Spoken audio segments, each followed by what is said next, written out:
Hello बच्चों, let's see this question. Identify the total number of carbohydrates which give mutarotation. हमारे पास यहाँ पे एक नंबर ऑफ कार्बोहाइड्रेट्स गिवन है और हमसे ये पूछा जा रहा है कि इनमें से कौन कौन से जो है वो म्यूटा रोटेशन दे सकते हैं। ठीक है, तो चलिए इस क्वेश्चन को सॉल्व करते हैं बच्चों। और सबसे पहले ये देखते हैं कि इस क्वेश्चन को सॉल्व करने के लिए हमें कौन से की कॉन्सेप्ट की जरूरत है। इस क्वेश्चन को सॉल्व करने के लिए जो हमें पता होना चाहिए वो है म्यूटा रोटेशन। और म्यूटा रोटेशन किस तरह के ग्रुप्स या किस तरह के कार्बोहाइड्रेट्स दे सकते हैं हमें ये पता होना चाहिए। देखिए, म्यूटा रोटेशन को अगर बहुत ही सिंपल टर्म्स में डिफाइन किया जाए तो ये होता है चेंज इन स्पेसिफिक रोटेशन। ठीक है, change in specific rotation. Specific rotation जो होता है कार्बोहाइड्रेट्स का, उनकी वैल्यूज में जो चेंज होता है that is called as mutarotation. और ये क्यों होता है, कैसे होता है, वो समझते हैं। देखिए, एग्जाम्पल लेते हैं। सबसे म्यूटा रोटेशन का जो एक सबसे बढ़िया एग्जाम्पल हमारे सामने हो सकता है वो है ग्लूकोज के केस में। तो अगर हमने मान लीजिए अल्फा डी ग्लूकोज लिया है तो उसका स्ट्रक्चर हम लोग फटाफट बना लेते हैं अल्फा डी ग्लूकोज का। तो जो अल्फा डी ग्लूकोज होगा बच्चों, वहाँ ओ एच इधर लगा होगा, यहाँ पे ओ एच नीचे की तरफ, यहाँ ओ एच ऊपर की तरफ, यहाँ ओ एच नीचे की तरफ, और यहाँ C H two O H, है ना। ये हो गया हमारे पास अल्फा डी ग्लूकोज का structure. This is alpha D glucose. अब इसका स्पेसिफिक रोटेशन जो है बच्चों, या फिर इसके स्पेसिफिक रोटेशन की वैल्यू बोले, इसके स्पेसिफिक रोटेशन की वैल्यू जो है वो है +111, यानी कि 111 डिग्री।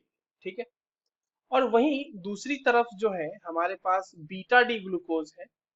दोनों एक दूसरे के एनोमर्स हैं, अल्फा और बीटा डी ग्लूकोज। यहाँ पर देखिए ओ एच नीचे की साइड, बाकी सारे जगह तो ओ एच का ओरिएंटेशन वही रहेगा, बस एक जगह पे उसका ओरिएंटेशन चेंज हो जाएगा, यहाँ ऊपर की तरफ ओ एच आ जाएगा।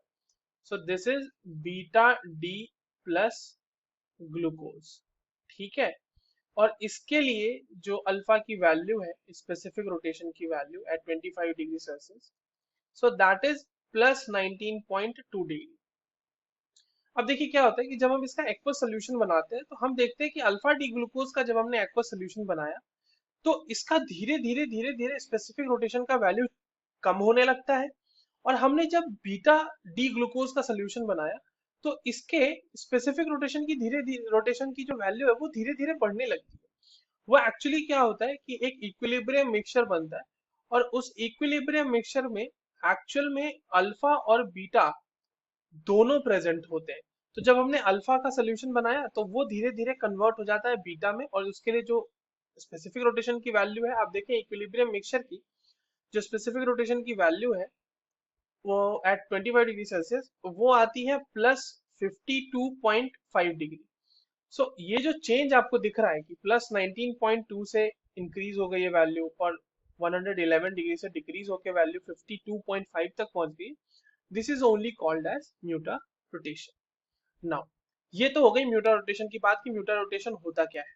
अब एक चीज हम लोग फटाफट समझते हैं कि म्यूटा रोटेशन किसकी वजह से होता है। देखिए, होता क्या है कि अल्फा डी ग्लूकोज वो अपने मतलब ओपन चेन स्ट्रक्चर में कन्वर्ट हो जाता है, और वो ओपन चेन स्ट्रक्चर जो है फिर आपको बीटा डी ग्लूकोज बनाता है। ये ऐसा पॉसिबल इसलिए हो पा रहा है क्योंकि वहां पे हेमी एसिटल प्रेजेंट है।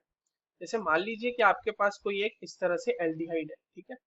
तो हमने यहाँ पे जब CH3OH डाला in presence of H+, let's say, तो ये क्या बना देगा यहाँ से बच्चों, RCOH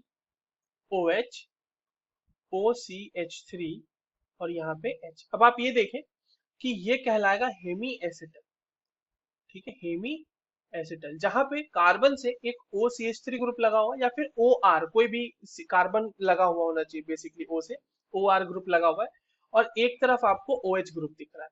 अगर आपने इसमें फिर से मिथेनॉल दे दिया, लेट्स से CH3OH दे दिया, H पॉजिटिव दे दिया, तो ये कन्वर्ट हो जाता है एसिटल में, यानी ये भी OCH3, ये भी OCH3, और ये भी H, यहाँ पे H रहता है। तो यहाँ पे देखिए दो OCH3 ग्रुप आपको मिल रहे हैं, है ना। तो this is your acetal form. और ये क्योंकि एल्डिहाइड है तो इसीलिए एसिटल बना है, ये हेमी एसिटल बना है और एसिटल बना है। यही अगर आप यहाँ पे कोई कीटोन ले लोगे, कीटोनिक ग्रुप ले लोगे, तो आर की जगह पे आर डैश हो जाएगा। तो उसके लिए जो हेमी कीटल बनेगा बच्चों, वो क्या बनेगा, वो देखिए ओ एच रहेगा यहाँ पे, ओ सी एच थ्री भी रहेगा यहाँ पे एच की जगह पे आर डैश आ जाएगा और ये आर डैश, तो ये हो जाएगा आपका हेमी कीटल।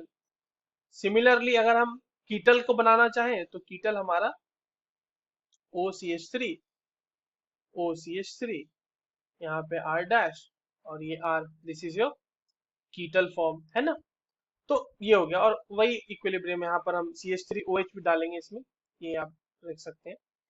तो ये इस तरह से हो गया। अब देखिए हेमी कीटल या हेमी एसिटल अगर हमारे पास कंपाउंड में मौजूद है तो वहां से कीटोन का कन्वर्जन आसान है और वहां से एल्डिहाइड का कन्वर्जन आसान है। तो एल्डिहाइड बन जाएगा अगर, और हमने अभी देखा ना, मैंने आपको बताया कि ये alpha D glucose basically open structure में चेंज हो जाता है, फिर ओपन स्ट्रक्चर से ये यहाँ पे इस तरह से होता है कन्वर्जन, ये ओपन चेन स्ट्रक्चर बनती है यहाँ से, और ओपन चेन स्ट्रक्चर से वापस से ये बीटा डी ग्लूकोज में भी चेंज हो सकता है, क्योंकि हमारा जो कार्बोनाइल ग्रुप है वो पैरेलल, सॉरी, वो प्लेनर ग्रुप है, तो उसमें ऊपर और नीचे दोनों साइड से अटैक हो सकता है। ये हो गई पूरी बात म्यूटा रोटेशन की, और कौन सा कंपाउंड देगा नहीं देगा ये भी हमने देख लिया। तो जहां पर भी आपको कंपाउंड में हेमी एसिटल या हेमी कीटल दिखे, यानी वो म्यूटा रोटेशन शो कर सकता है, क्योंकि उसकी पॉसिबिलिटी है एल्डिहाइड और कीटोन में चेंज होने की। जहां एसिटल और कीटल फॉर्म दिख रहे हैं वहां पे पॉसिबिलिटी नहीं होगी म्यूटा रोटेशन की शो करने की, because the conversion is not easy. अब आते हैं हम अपने कंपाउंड्स की तरफ, जो हमारे पास कंपाउंड्स गिवन है बच्चों, एक एक करके उनमें देखते हैं। देखिए सिर्फ आपको इस कार्बन पे देखना है, ध्यान देना है, आपको सिर्फ इस कार्बन से भी अंदाजा लग जाएगा कि ये म्यूटा रोटेशन देगा या फिर नहीं देगा। देखिए यहाँ पे O के साथ Me और यहाँ पर O के साथ एक और कार्बन, ये एक्चुअल में एसिडल फॉर्म है, तो ये म्यूटा रोटेशन तो नहीं देगा।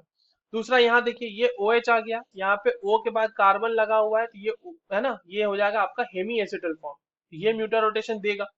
अगेन यहाँ पे OH है, एक OH और यहाँ पे O के साथ CH3, अगेन ये भी हेमी एसिटल, ये भी आपका म्यूटा रोटेशन देगा। यहाँ पे देखिए OH और ये O के साथ C, कार्बन लग गया ना यहाँ पे, तो अगेन ये भी आपको एक हेमी एसिटल फॉर्म दिखा रहा है, तो ये भी हमारा म्यूटा रोटेशन शो करेगा। यहाँ पे देखिए OMe, O के साथ कार्बन और यहाँ पर भी O के साथ कार्बन, ये हो गया आपका कीटल फॉर्म।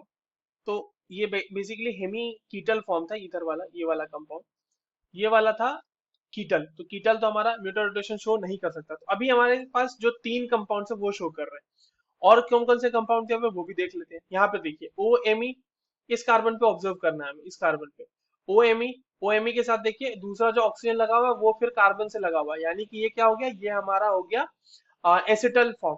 तो सॉरी, हाँ एसिटल फॉर्म, तो एसिटल फॉर्म नहीं देगा। नाउ यहाँ पे देखिए, यहाँ पे OMe और फिर ये ऑक्सीजन, यहाँ पे ऑक्सीजन जो है ये कार्बन से यहाँ पर लगा हुआ है, तो अगेन ये भी एसिटल हो गया, ये भी नहीं देगा म्यूटा रोटेशन। यहाँ पे अब देखिए OH है और OH के साथ यहाँ पर इस तरह से ऑक्सीजन, फिर यहाँ पे कार्बन से लगा हुआ है, ये आपका हेमी एसिटल फॉर्म है, तो ये हमारा म्यूटा रोटेशन दे देगा। और अगेन यहाँ पर OMe और फिर ये ऑक्सीजन यहाँ पे कार्बन से लगा हुआ है, एसिटल फॉर्म, तो ये भी हमारा म्यूटा रोटेशन नहीं देगा।